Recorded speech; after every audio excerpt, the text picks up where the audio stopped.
Hello everyone, welcome back to another Project Gladiator weather forecast. Today I'll be covering the weather for October 4th of 2023, and currently we have an enhanced risk for southern Oklahoma into parts of western and northern Texas.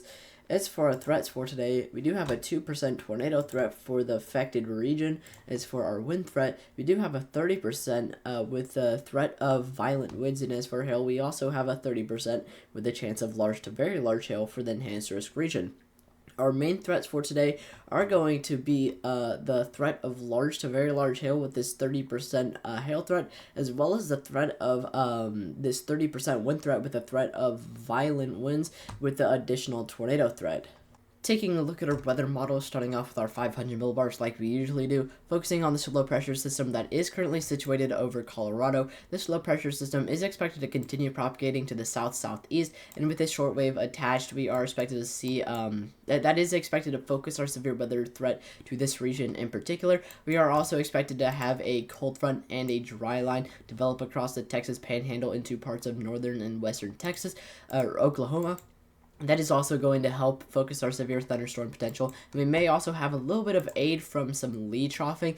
However, this severe weather threat just may be a little bit too far out to the east to really be affected by lee troughing. However, you can definitely see that there is a little bit of lee troughing on our models. You can see that this little kink in the isobars is going to be our lee troughing. It does look like it is going to continue propagating out to the east a little bit, and it should help with our severe thunderstorm potentials.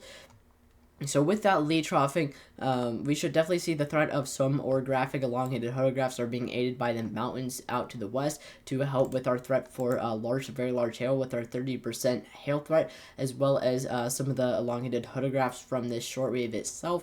But with the lee troughing, the cold front, the dry line, and the shortwave, we could definitely see quite a bit of severe weather development out across northern Texas into parts of southern Oklahoma. And we do have quite a bit of veering in the winds with this trough, so we are definitely expected to have quite a bit of directional shear to support the threat of one or two brief tornadoes across this region and some spin up in the atmosphere. And I will be taking a look at our energy helicity index models for that. And then as for our hail threat, I will be taking a look at our bulk shear so we can get an idea of our speed shear, and I will also be taking a look at our damaging wind models as well. Taking a look at our dew points, starting off with the dry line that I was mentioning, you can see that we are expected to have a dry boundary through the Texas Panhandle. It is a little bit more further up to the northeast than I was expecting. However, you can see that the dry line situated over parts of northwestern, northern Oklahoma into parts of eastern New Mexico, with the cold front, which I will also show you on our temperature models. That should definitely help focus our area for severe thunderstorm potential to this region. And as for our dew points for our instability, you can see that we do have quite a bit of moisture in the atmosphere across this region. We are expected to continue seeing that strong southerly pull out of the Gulf of Mexico, and we are expected to see dew points that could get as high as the mid-70s, and we could see dew points that could get as high as the upper 70s outside of the severe thunderstorm threat region. This shouldn't really affect our instability too much. May provide a little bit of extra instability. However, this is just more so a statement of fact that we are expected to have quite a bit of moisture across this region with dew points that could be getting into those upper 70s. So we are definitely expected to have quite a bit of Cape values across this region, quite a bit of instability. Taking a look at our temperatures, focusing on the enhanced risk, and then we'll take a look at temperatures widespread. You can see, as for that cold front that I was mentioning, you can see that we do have that cold front that is currently situated across the, extending all the way from Kansas into northern Oklahoma and western Oklahoma into the Texas Panhandle and northern Texas. With that dry line that is right next to it, that should help focus our severe thunderstorm threat right to that region, and should help trigger severe thunderstorms as well. And then as for our widespread temperatures, we are expected to have quite a bit of heat out across Texas. We are expected to have temperatures that are going to be getting into those 90s. We are still expected to have quite a bit of heat across Texas. However, after the storms that we are expected to see today and the storms that we had yesterday, we are expected to see a cold front that is going to continue progressing out to the east with help from a trough that is going to make its way out of Canada that I did cover on our weekly overlook. I do have more information on that cold front on the weekly overlook if you do want to check that out. However, you can definitely see that we do have that cold front that is going to be extending all the way from the Texas Panhandle out through Oklahoma, Kansas, Missouri, and Iowa. And if we actually switch to our nighttime models really quickly, you can see that you can see that cold front much more prominently here. It is a very, very solid line between those yellows and then into the light blues and some very, very, very small hint of yellow. So we are definitely expected to have a very prominent cold front that is expected to propagate eastward.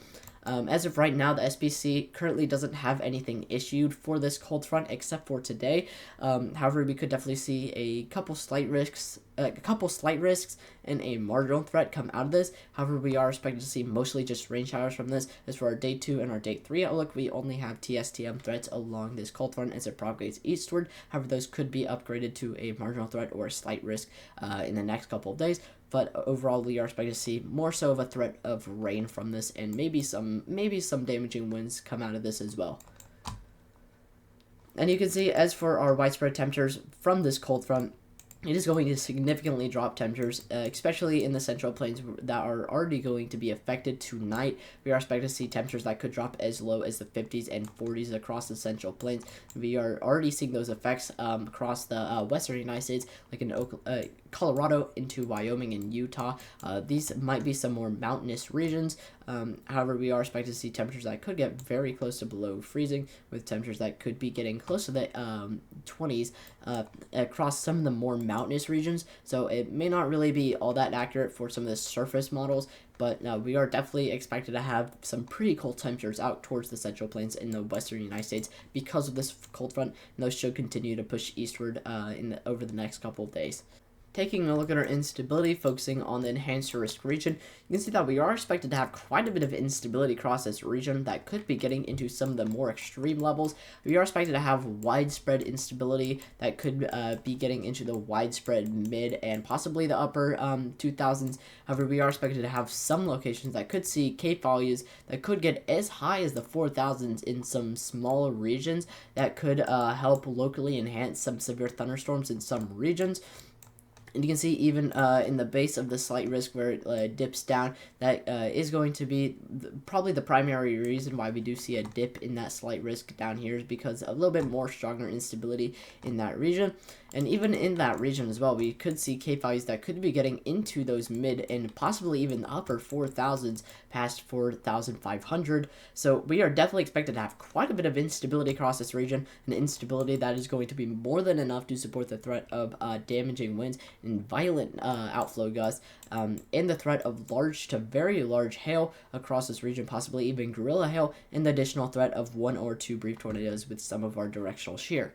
Taking a look at our wind gust models, focusing on our 30% with the threat of violent winds with our hatched region, you can see that a lot of these storms are going to be having wind gusts indicated by the models that could be getting above 70 miles per hour. Our models only go up to 69 miles per hour or 70 miles per hour.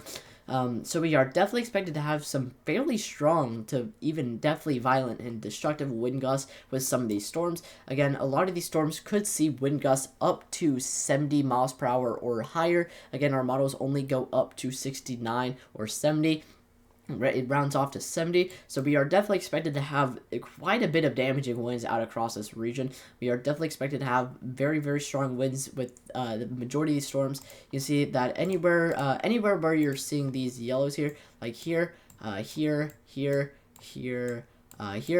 and here as well, and maybe even here as well, where it does bottom out or top out into the very dark yellows, that is going to be the very limit of what the models can handle and will not go above that. So you can see that we are expected to have quite a bit of very strong damaging winds with a lot of the storms that we are expected to see out here, and a lot of these winds are probably going to be destructive. Taking a look at our bulk shear, focusing on our 30% hail threat with a threat of large to very large and possibly even gorilla hail across this region, which is going to be the second primary threat for today's enhanced risk region.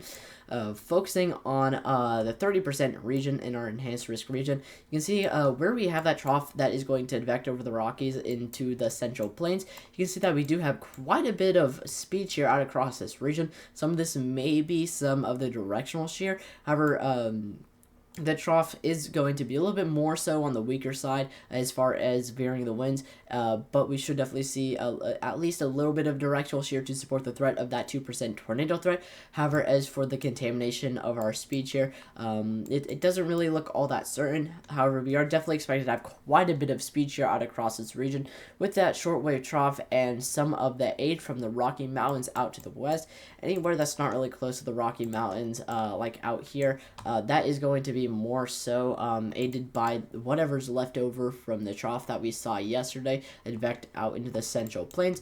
However, as for the enhanced risk region with some of the mountains out to the west, and the trough advecting out into the southern plains, we are definitely expected to have quite a bit of speed shear across this region to support the threat of large to very large hail and the threat of possibly even gorilla hail. A lot of this hail could potentially be severely damaging in some locations. Taking a look at our energy helicity index, focusing on our 2% tornado threat, even though our 2% tornado threat is going to be more of the secondary threat compared to our primary threat of large to very large hail, possibly even gorilla hail, and violent winds upwards of 70 miles per hour and higher, we still have the threat of this 2% tornado threat. We could definitely see maybe some tornadic developments with some of the storms out here today.